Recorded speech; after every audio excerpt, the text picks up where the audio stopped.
Pembahasan berikutnya yakni esai Derrida, tanggapannya atas esai Austin, berjudul Signature Event Context.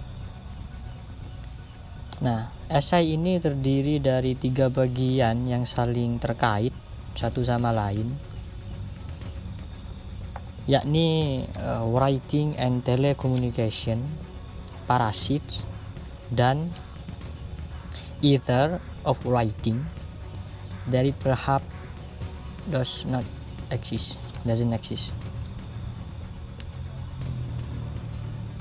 Oke. Di sini Derrida memberikan kata pengantar yang cukup panjang, sekitar 2,5 halaman, untuk mengantarkan kita membahas tentang makna tulisan, konteks, dan komunikasi. Nanti juga ada beberapa bagian penggugatan status ontologi subjek, yang itu di esai ini Derrida tidak terlalu menekankan itu. Itu ada misalnya di Margins of Philosophy sama di Grammatologi. Derrida itu memakai misalnya analisis Husserl, Nietzsche, dan Freud untuk menggugat status ontologi subjek. Oke, itu mungkin butuh pembahasan lain. Kita akan fokus pada tanggapan Derrida atas Austin ini.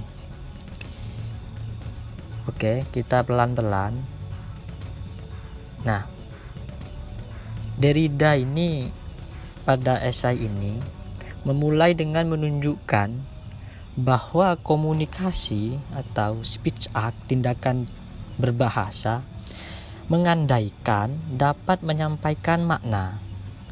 Bahkan makna itu adalah makna yang satu, yang tunggal, absolut, dan selesai. Nah, Derrida menunjukkan di awal pembukaan esai ini, komunikasi atau tindakan tutur itu dapat menyampaikan makna yang tunggal, yang satu. Nah, seperti yang Derrida tegaskan juga, esai ini menekankan atau berurusan dengan suatu semantik atau konten konseptual. Bahkan itu berasal dari operasi semantik dan suatu perubahan linguistik. Nah, kita singgung sedikit tentang semiotika. Semiotik itu apa? Semiotik ini ilmu tanda atau ilmu penandaan, ketandaan itu. Dalam tradisi Sausurian disebut semiologi, ilmu tentang tanda. Apa itu semiotik? Semiotik ini ilmu tentang suatu putusan makna dalam kajian bahasa. Nah, bagaimana suatu tanda itu diproses, mengindikasikan, menunjukkan kemiripan, analogi, metafor, simbolisme, makna, dan komunikasi. Nah, itu bidang studi dari semiotika. Jadi semiotik ini berurusan dengan tanda, baik itu sebagai indikasi, penunjukan, kemiripan, analogi, metafora, simbolisme, makna, dan komunikasi. Itu bidang lingkup dari semiotika. Dan semiotika ini berkaitan erat dengan bidang linguistik yang mempelajari struktur dan makna bahasa yang lebih spesifik. Nah, itu ya. Tapi kalau linguistik itu berhubungan dengan struktur formal dari grammar atau dari struktur kalimat, bagaimana struktur kalimat itu, atau yang disebut Saussure tulang. Tapi kalau semiotik ini juga mempelajari suatu sistem-sistem yang non-linguistik. Nah, itu. Jadi semiotik ini lebih luas kajiannya daripada linguistik itu sendiri.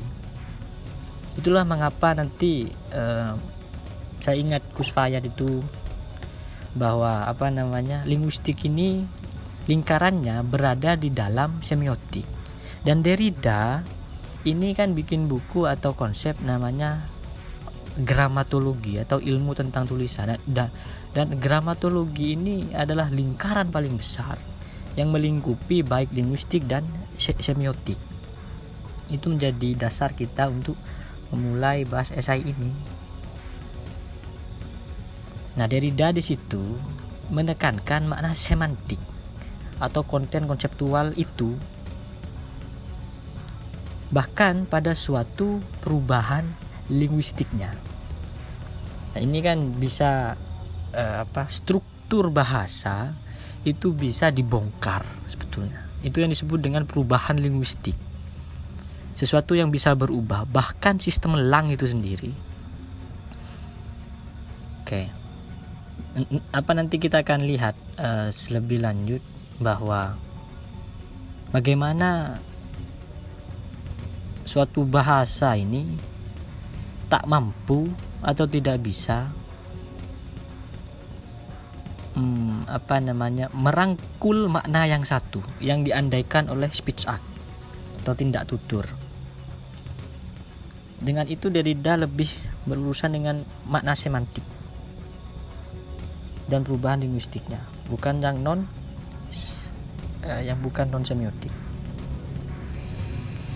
Nah, makna non semiotik itu makna non semiotik dari kata komunikasi itu seperti yang terjadi di dalam ordinary language atau bahasa sehari-hari, yang para kaum speech act ini menyebut makna non semiotik sebagai sifat alamiah dari bahasa. Dan itu merupakan makna yang purba atau makna yang primitif yang asali dari bahasa kita. Itu makna non semiotik.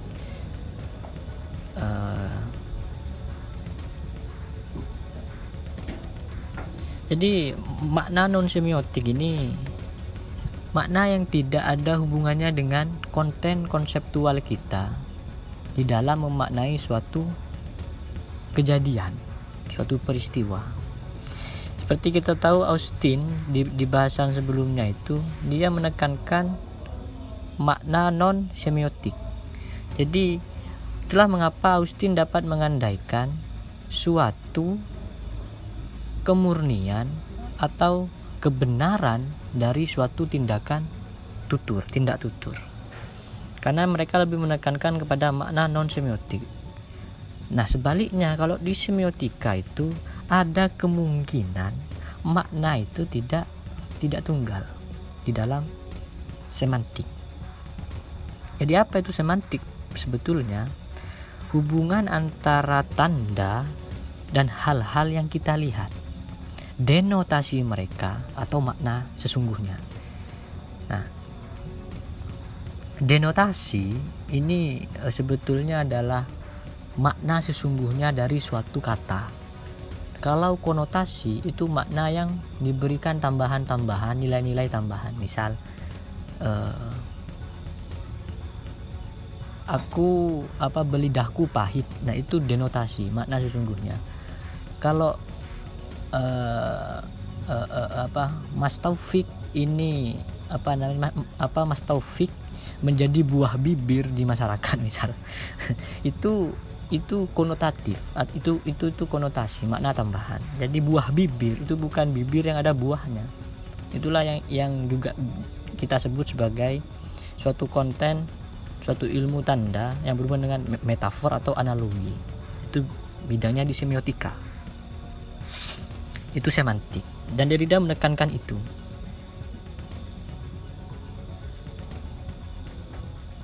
Oke. Nah, konsekuensinya apa? Makna semantik, semiotik atau linguistik itu berkorespondensi, berhubungan pada suatu derivasi, perpanjangan atau ekstensi, perluasan atau reduksi pada suatu pemindahan metaforik. Seperti tadi buah bibir itu konsekuensi dari makna semantik. Jadi ketika kita memakai suatu sistem konten konseptual atau makna semantik, realitas ini tidak dapat digambarkan secara absolut. Makna itu tidak utuh. Misal buah bibir. Buah bibir itu tidak terjadi dalam fakta realitas. Tidak ada bibir yang terkandung buah misal. Tapi itu mempunyai suatu makna di belakangnya. Itu kan makna konotatif kan. Seperti itu. Nah, itu konsekuensinya bahwa makna semantik atau semiotik berkorespondensi pada suatu derivasi, perluasan atau ekstensi atau bahkan reduksi suatu pemindahan metaforik.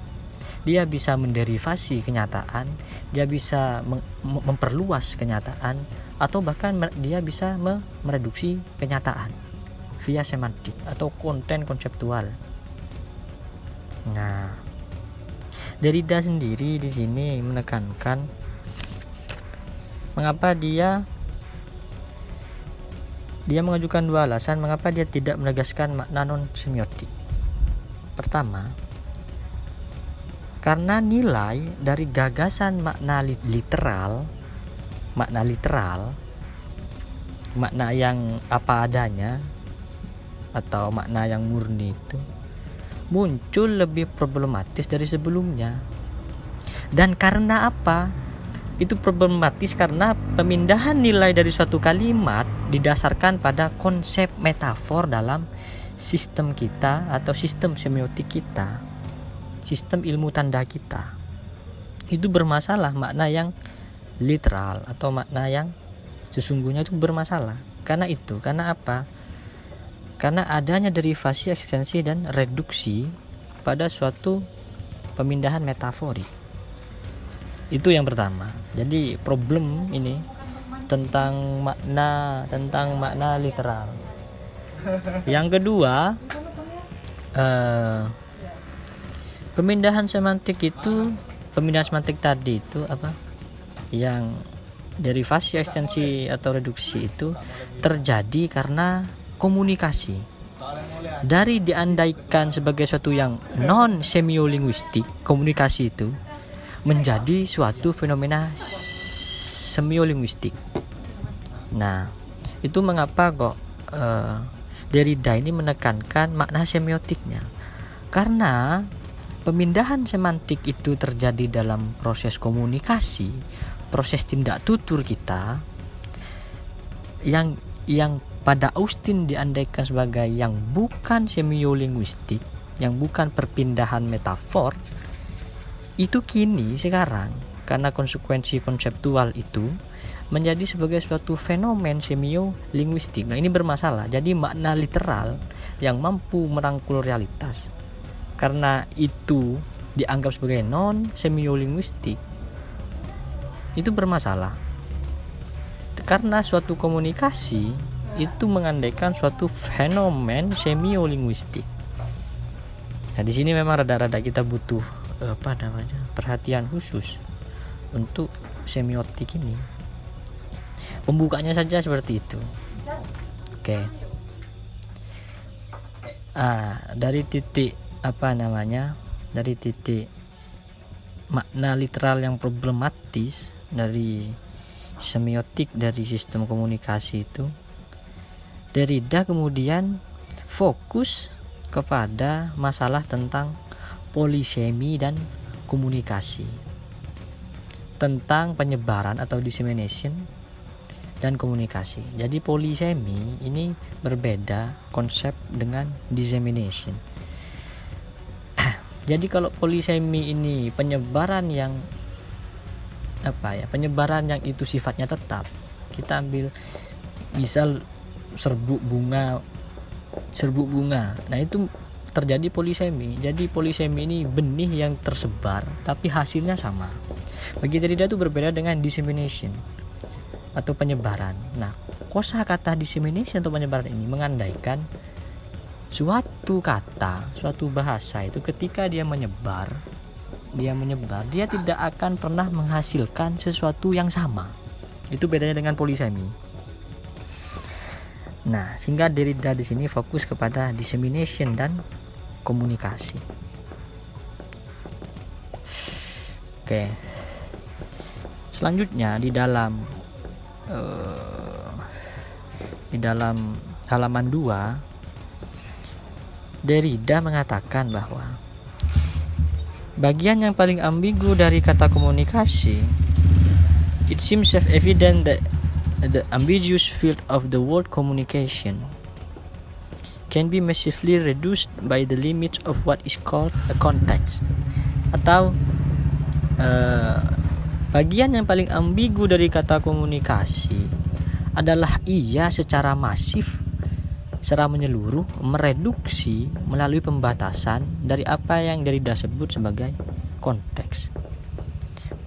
Nah, di dalam konsep komunikasi bagi Derrida yang paling ambigu, yang paling kabur, yang paling gak jelas itu adalah komunikasi ini mereduksi melalui pembatasan dari suatu konteks.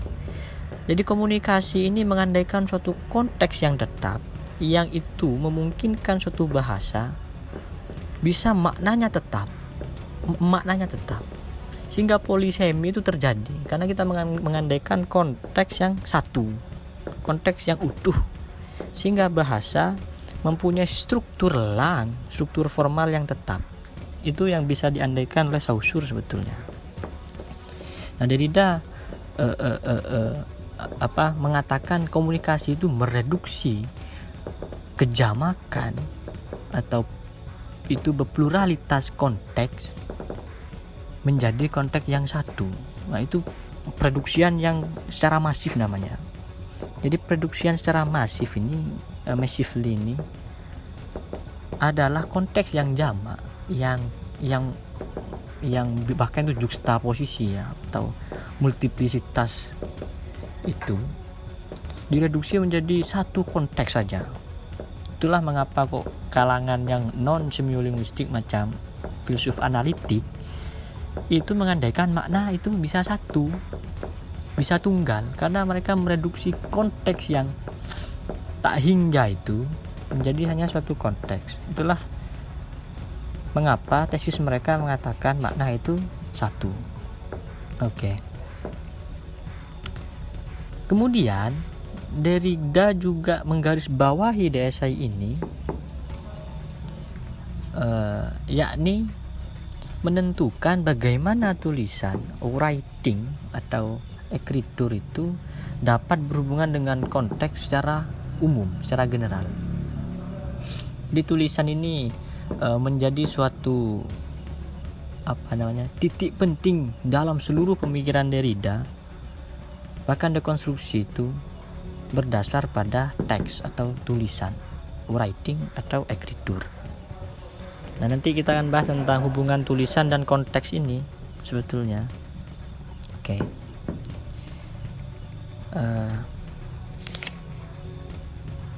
Ini masih pembukaan ya.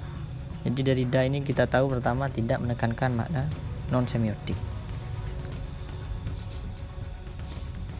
Kemudian Derrida ini menekankan juga, mengatakan bahwa komunikasi oral atau tindak tutur ini diperdengarkan, mengikut sertakan dan mengejar dialog di dalam horizon yang inteligibilitas atau yang sangat jelas, mengandaikan komunikasi ini harus sangat jelas, bermakna tepat. Itu tindak tutur yang seperti kita tahu Austin juga mengandaikan asumsi ini. Dan kebenaran yang penuh makna tadi itu. Jadi komunikasi oral tindak tutur selama ini dipahami sebagai dia itu diucapkan, diperdengarkan, diikutsertakan dan mengejar dialog di horizon inteligibilitas dan kebenaran yang penuh makna. Di sini di halaman 2 juga. Oral communication destined to be listened to and to engage or to pursue dialogues within the horizon of an intelligibility and truth that is meaningful. Ini di halaman 2 pembukaan Derrida. Jadi ini Ini sebetulnya pengantar yang sudah mampu mengkritik inti dari pemikirannya Austin. Oke. Nah, ini dia. Dalam speech art terdapat pengandaian tentang komunikasi yang harus membatasi dirinya pada elemen-elemen ketentuan atau unsur-unsur yang harus ditentukan dulu. Yakni apa itu? Elemen-elemen itu bahasa yang natural atau bahasa yang sehari-hari kita.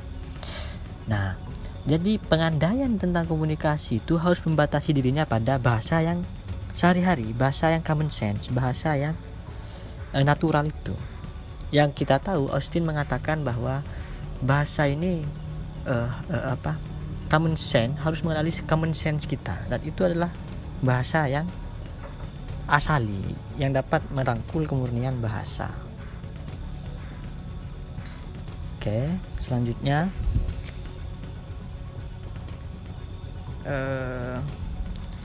dan di titik itu pula komunikasi ini harus di titik itu di titik komunikasi harus membatasi dirinya pada bahasa yang sehari-hari.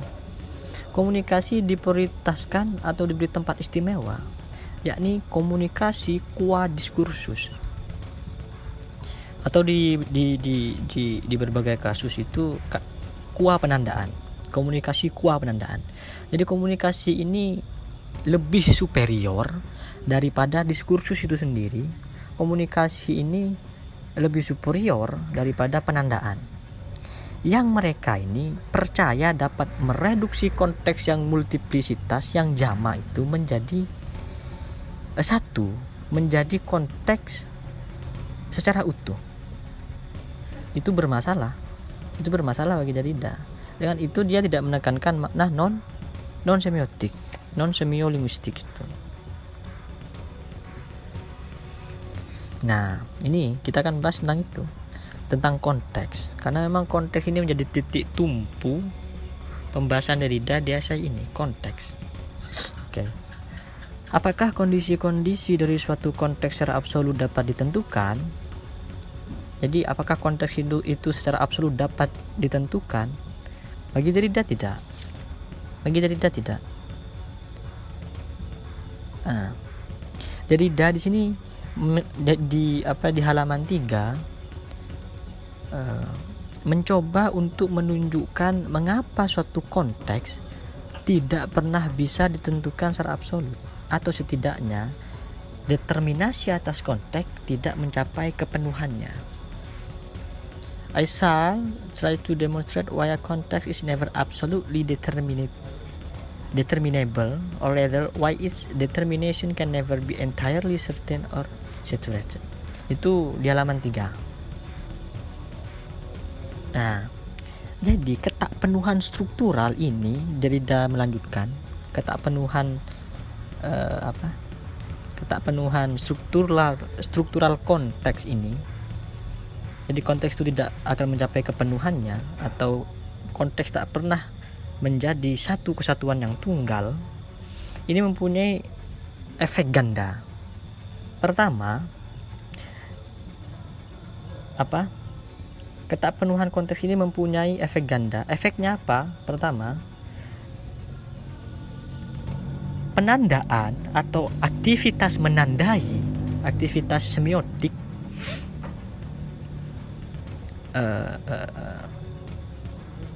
tak memadainya sisi teoritis dari arus konsep tentang konteks, bahkan itu linguistik maupun non-linguistik. Jadi selama ini ketakpenuhan struktural konteks ini mempunyai efek ganda. Pertama, menandai tak memadainya sisi teoritis dari arus konsep tentang konteks. Jadi pengetahuan kita atas suatu ilmu tentang konteks itu tidak memadai, tidak adekuat dia.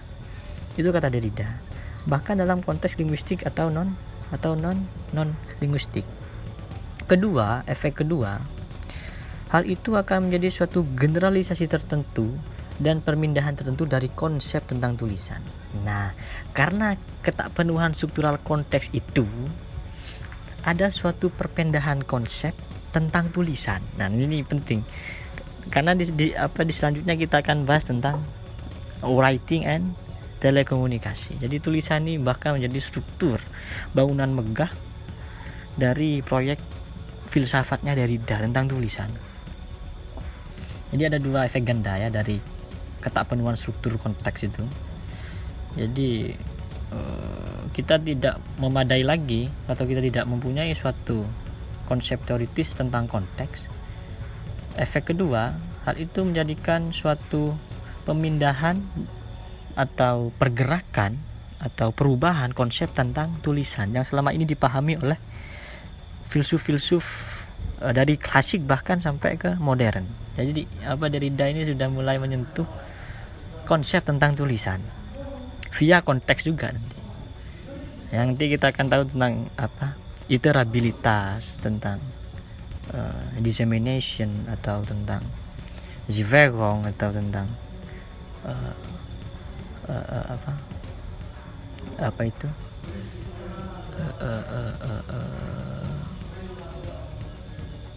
saya lupa. Salah satu konsep Derrida yang penting juga itu. Nanti kita ada juga di pembahasan ini. Oke, lanjut ya.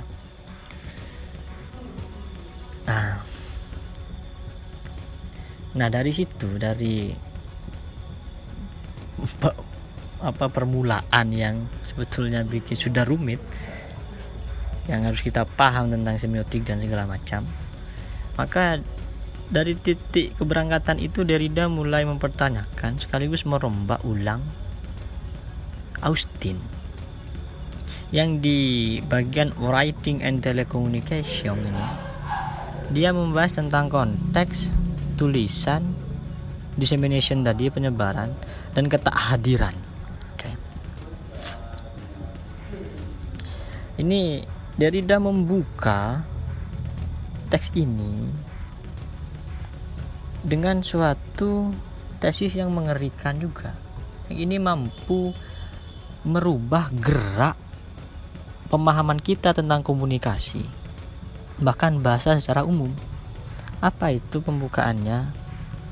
Derrida memulai dengan bahwa selama ini konsep tentang tulisan hanya dilihat sebagai suatu makna komunikasi. Tulisan hanyalah suatu perpanjangan luar biasa dari domain oral atau gestur komunikasi. Jadi tulisan itu hanyalah efek-efek sekunder dari komunikasi. Tulisan itu muncul karena kita ingin berkomunikasi. Kata Derrida ini adalah konsep tentang tulisan yang selama ini dipahami oleh sejarah, bahkan sejarah filsafat barat.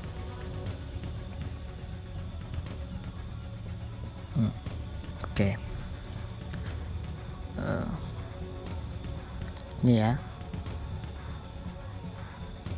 In that one is compelled to regard it as an especially potent means of communication, extending enormously, if not infinitely, the domain of oral or gestural communication. Itu. Jadi komunikasi ini, tulisan ini hanya dimaknai sebagai perpanjangan luar biasa dari domain oral atau gestur komunikasi. Lantas, apakah writing atau ekritur atau tulisan ini mempunyai suatu ruang dan waktu yang sama dengan realitas komunikasi? Kata Derrida, ya. Jadi komunikasi dan tulisan ini mempunyai suatu ruang yang sama, ruang dan waktu yang sama. Jadi komunikasi dan tulisan ini mempunyai suatu ruang dan waktu yang sama,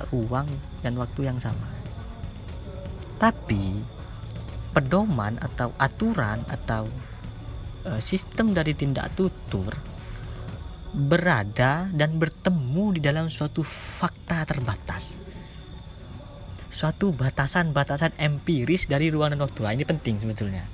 Jadi kalau apakah tulisan dan komunikasi itu mempunyai ruang dan waktu yang sama? Ya, kata Derrida. Tapi kalau tindak tutur itu berada dan bertemu di dalam suatu fakta yang terbatas atau suatu batasan-batasan empiris dari ruang dan waktu.